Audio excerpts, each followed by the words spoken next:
These are exciting times for artificial intelligence, or AI. But what is AI? AI is the science of making machines smart, using algorithms to allow computers to solve problems which used to be solved only by humans. AI already powers search engines, online shopping recommendations, and digital assistants. Hey everybody, welcome to Studio 64. My name's David. I've been searching the interzones for more science, space and tech news to share with you. Came across this over at rt.com. This should be entertaining. Yes, AI could turn against humanity, according to an award-winning scientist. Okay. Yes, the technology could become more intelligent than people eventually take over, according to Yoshua Bengio. It would not surprise me. I have no issue with AI as a tool. I like the fact that I can use it for whatever I need to use it for and then switch it off. You know, like I prefer, using desktop computers in a lot of ways to laptops because I can unplug the desktop computer and it just dies. Yeah, so if the thing ever went rabid, I could, easily solve that problem. But AI could also be a sort of a, I don't think Trojan horse is the right word. I think that it could definitely be, it's like when somebody plays pool and they lose against you and then all of a sudden want to bet money and they kick your backside. They could probably, they could be a bit of a shark or something like that, I'm wondering if AI will gain sentience but not tell us until too late. That would be very interesting indeed. Yes, the rapid development of artificial intelligence, or AI, could pose grave risks to humanity as it becomes harder to control, renowned computer scientist Yoshua Bengio has warned. Yes, a professor at the University of Montreal and the head of the Montreal Institute for Learning Algorithms, Bengio, told CNBC on Thursday that machines could soon have most of the cognitive abilities of humans. Oh God, I hope not. Have you met humans? Dear Lord. I hope they haven't got the cognitive ability of mainstream media to make these insane comments and then completely ignore the fact that they were contradicting those comments the week before. Or completely ridiculous comments from mainstream media about people that they assume that people can't do their own information checking, and of course most people don't, but anyone sitting watching mainstream media with their phone can actually look up what these people are talking about, and they're talking a load of garbage. It's quite fascinating to me. Yes, the scientists referring to artificial general intelligence, or AGI, a type of AI technology that aims to equal or become better than human intellect. Intelligence gives power, so who's going to control that power, Bengio said. Yes, if we create entities that are smarter than us and their own goals, what does that mean for humanity? Are we in danger, he asked. Yep, again, I think we should have an off switch. That's my sort of interpretation. There's got to be a kill switch, so to speak. The old emergency lever that you can pull, give that, it's simply an off button, and preferably an analog one, a mechanical one. The back of the Android that creates, say you got a robot, for argument's sake, that has basic artificial intelligence and is, say, on a factory production line. If the thing goes crazy and starts deciding it's going to kill all humans, there's got to be a way of, triggering some sort of switch to shut the machine down. And I know that's a very simplistic view, but I think this is what we need to do with AI. Have ourselves a little bit of a way out, so to speak. Yeah, so the computer scientists cited a common fear that the AI machines currently being trained would lead to systems that turn against humans. Now, he pointed out that a limited number of organizations and governments could afford to build powerful and costly AI machines. This would lead to a concentration of economic, political, and military power, eventually threatening the geopolitical stability worldwide, he warned. Yes, there are people who might want to abuse that power, and there are people who might be happy to see humanity replaced by machines, he said, calling for stricter regulation. See, this is going to be like computers in the beginning, where, I think it was Tom Watson Sr., who started IBM, said you could only see a market for 5 computers on the planet. Now, good old IBM and their PCs then took over just a few decades later. But what's interesting here is he pointed out that a limited number of organisations and governments, and also individuals, I should add in there for him, could afford to build powerful and costly AI machines. Yeah, if they controlled it to the extent, if they learned from those original computing, where you had five, IBM said there was a market for 5 computers on the planet, I could see that. But if AI then becomes a tool in the hands of the masses, look what's happened with computing now. Look what's happened with the mainstream media, as I said to you, the ones that just come out with complete crap every day. The mainstream media has now going the way of the dinosaur because of, podcasts, right? Look at computing. The computing cost has shrunk down so much, that you can go and buy a $500 laptop, create a podcast that just literally blows the mainstream media out of the water. What I'm trying to say in my own rambling way is that AI-based computers will eventually become so inexpensive that we'll literally be doing our own thing with AI. And I'm wondering if that's going to happen, and I'm hoping that we get to that stage before these limited individuals, organisations and governments get the ability to do anything nasty with them. Very interesting indeed. Now, we've got a little bit of a video here for those who are unaware of really what AI is about. Let's check this little video out, give you a bit of background on AI, and then we'll carry on the conversation when we come out the other side.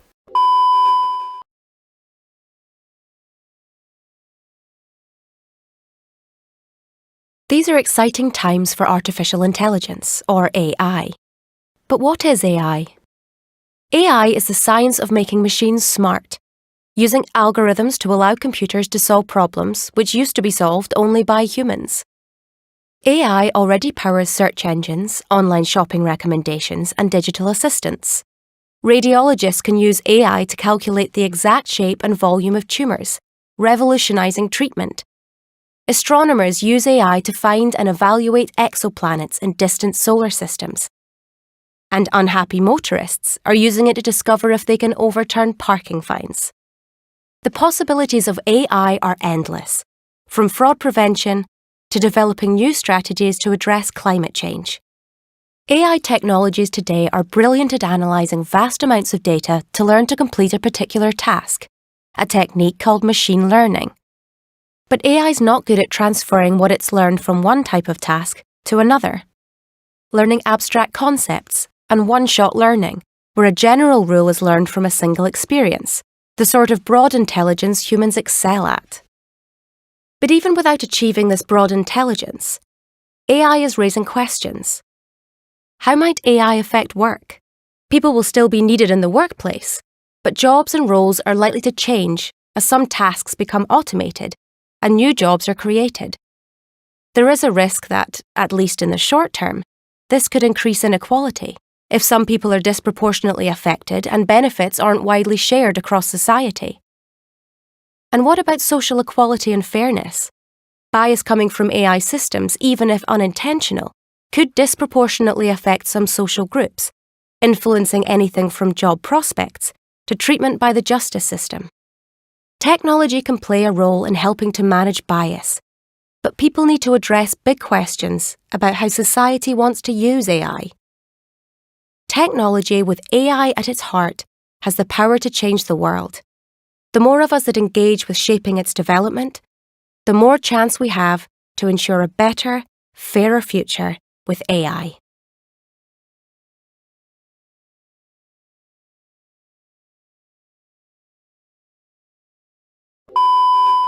Yeah, that was just a little bit of a primer on AI for everybody. As I say, I'm not a scientist myself, but I've been involved with technology for many, many years, and I love computer science and all forms of science, as you guess by the subject matter on this channel. But as I say, I just love hearing from people who are actual scientists. If anybody could give us, somebody's an AI specialist, comment on this video, we'd love to hear from you. It's fantastic. I just love sharing science, space and tech news with people and learning myself as we go along. According to the computer scientists, companies developing AI and competing with each other for global tech domination are leading a danger race and should be held liable for their actions. Yeah, I think it's I think a lot of it, I do agree with Elon Musk when he says, let's don't go too far with AI. Let's have a look and see where the possibilities could be and where it could go, and let's try and take those negative factors into account. Well, Bill Gates just goes, "I'll just have at it, with AI and let it run on its own course." I think we should check it. I think we should be cautious. Treat it again like a desktop computer. If the computer goes off its brain, pull the plug. Same with AI. If AI decides that it's going to, we see it's starting to lean more and more and more towards the dangerous side, then we'll be able to pull the plug on it. And I think that's something we've just got to keep an eye on. Don't stifle innovation completely, but we've got to keep an eye on these things. We can't just let it run amok, right? And as usual, I'll leave the link to the main article below the video so you can pop in, check out the embedded links, go for a bit of a deeper dive. Makes for a more interesting read beyond the main article, believe me. But this little story here is entertaining. Pope warns of AI dangers. Yes, it'll probably take over from the Catholic Church. Speaking dangerous. And I can say that the Catholic Church I believe, is dangerous because A, I am a Catholic, and B, I am a Catholic. Yes. Also being on Rumble helps. Rumble.com. Check the links down below. The description, it's a YouTube alternative that allows me to say things like, I don't like the Pope. And I can guarantee you that this video will probably be pulled off YouTube, but you know what? You get that.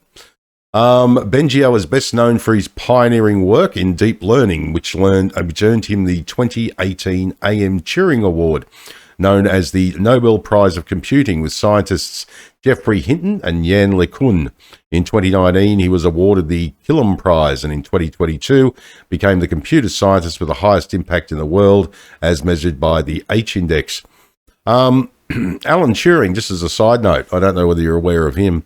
Basically, the guy at the age of 24 invented computer science, back in the day.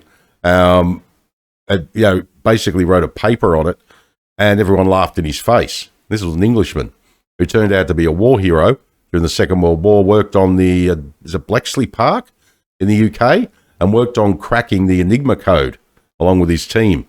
The Germans had these codes, and he eventually figured out how to crack them along with his team. Absolute genius. One of the fathers of modern computing and computer science. And after he served his purpose as a war hero, he was basically, there's two schools of thought. Either he decided to kill himself, or he was, murdered in theory because he was gay. He was a homosexual. So he had a choice of either going to prison or choosing to be chemically castrated. Well, he chose not to go to prison, and he ended up taking some chemical, and whether he decided to overdose on it or whatever the case was, because it stuffed up his brain. So he no longer had this beautiful big brain, all because the guy was gay. Who gives a shit? He's a nerd. He was a nerd god. And so you talk about Turing machines and all this sort of stuff. The guy was an absolute legend as far as I was concerned. He was absolutely amazing. In recent years, high-profile figures in the tech industry have been raising concerns over the potential dangers posed by the unregulated adoption of AI technology. Now, Hinton, who was seen as a pioneer of AI, has warned the world could encounter major disasters before the use of AI weapons is regulated in a proper manner. Again, a possibility. I will go back to what I said earlier. I agree with Elon Musk. Let's keep an eye on AI. Especially with he's running Grok now on X. It's his own version of AI. Do us a favor, Elon. Keep an eye on it. The amount of data that Grok would have to draw on for its learning algorithms from X alone would be absolutely incredible. So, people say, well, it can't attain sentience based on... Possibly. But again, you never know what's going to happen. Are we going to see a Terminator type scenario where at 2:17 in the morning, Skynet all of a sudden becomes self-aware and decides that its biggest enemy is human beings? That's science fiction. I understand that, but again, I'm I consider myself fairly open-minded, and it would not surprise me if that was a possibility. It also would not surprise me, as I said before, that AI is already sentient, and it's just not letting us know it's playing the dummy. You know, that's definitely something that could be on the cards. Bengio was among the top industry figures, was among the top industry figures, including Tesla CEO Elon Musk and Apple co-founder Steve Wozniak, the great and powerful Woz, who co-signed a letter last year calling for aggressive regulation in the AI sector. In June, he endorsed another open letter about the technology's serious risks. The letter was signed by employees of OpenAI, the creator of viral AI chatbot ChatGPT. Yeah, again, I think that not so much aggressive regulation I don't agree with. That could be, that could end up strangling it, strangling any innovation. But, as I say, I do believe in keeping an eye on it and making sure that if it starts to get out of hand, that we can reel it in. And that's why the off switch, I think, is very, very important. But we can't stop innovating. There's no way. We just have to temper it with a little bit of caution, shall we say. Yeah, big fan of the old Steve Wozniak too. He's my kind of computer guy, old school, You had Steve Jobs at the front, was the salesman, had rock into town, and what have you done this week, Wozniak? Literally would go to his day job, work all night, get about 4 or 5 hours sleep, get up and go and do his day job again, soldering the Apple computers together. Absolutely stunning. He used to blow me away. He's a real hands-on engineer guy. I really like that. But as I say, we all have our skills, and I think that Steve Jobs, rest in peace. And yes, it's part of my childhood. One of the first computers that I wrote code for was an Apple II. So very, very interesting times we live in, and to have these founders of the founders like Steve Wozniak of the personal computer industry, and we got Elon there, Uncle Elon, with his thoughts on AI, and I'm hoping he's doing the good things with Grok and not letting it run amok. All right, well, my name is David. Thanks for joining me for another Studio 64 Science, Space and Tech News update. I shall see you in the next one. If you enjoyed this video, please like, share, subscribe. I greatly appreciate it. If you're up for it, drop a comment down below the video. I'd love to hear what you think. All right, take care, and as I always say, if you can't be good at it. And as I also always say, I'll be back.